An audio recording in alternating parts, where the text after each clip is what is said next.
So what's up guys, welcome back to my video, and I hope all are doing good. Okay, let's start the video without wasting the time. Okay, in this video I'm teaching about what is the use of dir name. Dir name. Okay, so dir name is basically it's used to extract the directory name from a given path. Okay, so let's say that you have a directory called dir. Let's do dir name and directory name, that would be dir.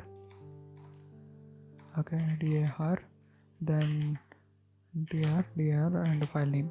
So what this will do, it will not print the file name like in the last video I showed what is the use of base name. Base name will print the file name. Okay, it will not print the directory names, but in dir name it will print the directory names, not the file name, like opposite to it.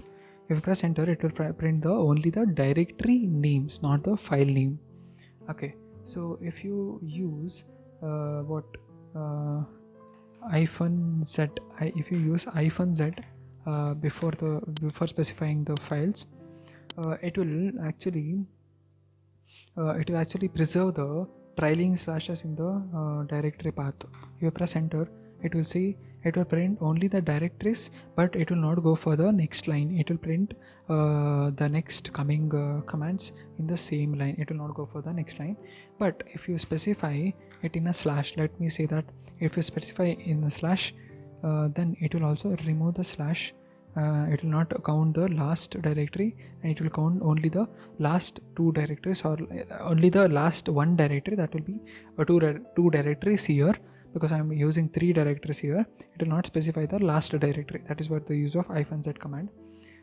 You can also use elb command to check what and all the arguments are there. Yeah, z I showed you.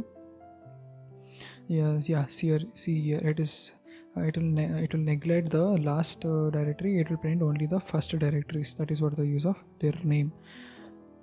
Okay, if you specify a file name, it will only what give the output as dot. That would be here. It will give the specify dot. It is not dot. It is actually saying that in this particular current directory there is file name called stdio.h. Find that.